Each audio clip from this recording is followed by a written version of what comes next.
बिस्मिल्लाहिर्रहमानिर्रहीम। अस्सलामुअलैकुम। 94 न्यूज़ की खास खबरों के साथ मैं हूं ताहा। कराची और रंगी टाउन में मनचले कुर्बानी के जानवर को भगाते रहे, जिसके बायस उसकी चारों टांगें टूट गई। जिसके बाद जानवर को माजूरी की हालत में ज़िबा कर दिया गया। जिसके बाद इलाका मुअज़्ज़िज़ीन ने तमाम लोगों से गुजारिश की है कि कुर्बानी के जानवर का खेल तमाशा ना बनाया जाए, बल्कि उसको प्यार के साथ रखा जाए, ताकि इस तरह के नाखुशगवार वाक़यात से बचा जा सके।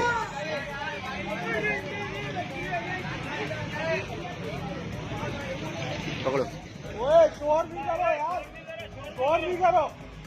वो खड़ा हुआ है आराम से, अभी वो घुमाना शुरू कर देगा सबको।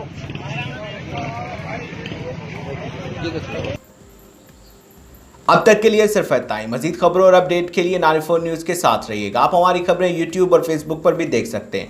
मजीद खबरों के लिए हमारी वेबसाइट विजिट कीजिएगा www.94news.us। अपना ख्याल रखिएगा। अल्लाह हाफिज़।